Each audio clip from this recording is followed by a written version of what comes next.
The president pushes his State of the Union agenda, including a higher minimum wage and gun control. The families of Newtown deserve a vote. The families of Aurora deserve a vote. Major Garrett and Nancy Cordes on what's like address. The president brought the audience to its feet when he pointed out victims of gun violence who had been invited to hear the speech in the House chamber, including the parents of Hadiya Pendleton, the 15-year-old honor student who performed at Mr. Obama's inauguration but was shot and killed days later just a mile from the Obama's Chicago home. A victim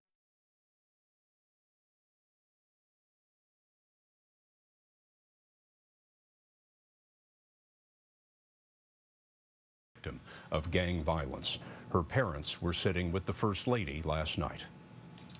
Hadiya's parents, Nate and Cleo, are in this chamber tonight, along with more than 24 Americans whose lives have been torn apart by gun violence. They deserve a vote. They deserve a vote.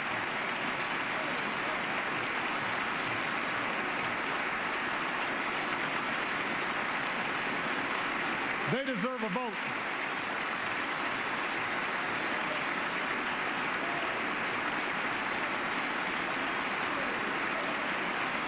Gabby Giffords deserves a vote. The families of Newtown deserve a vote. The families of Aurora deserve a vote. The families of Oak Creek and Tucson and Blacksburg and the countless other communities ripped open by gun violence, they deserve a simple vote.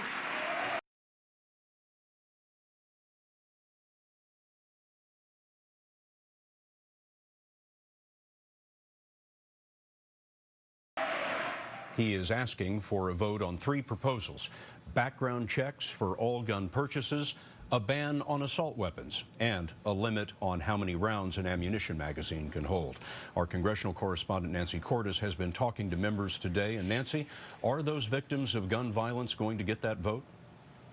They will, Scott, although they are likely to dislike the outcome. We spoke to a number of Republicans today who said they're happy to take a vote and defend their opposition to an assault weapons ban and to any limitations on high-capacity magazines, moves they argue would infringe on people's Second Amendment rights. But what are the prospects for the background checks for all gun purchases?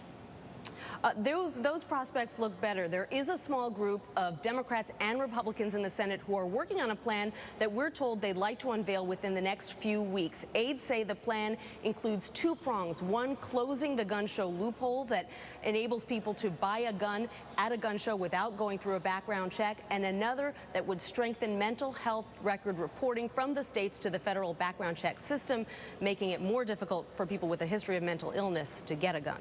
Nancy Cordes at the Capitol for us. Thank you, Nancy.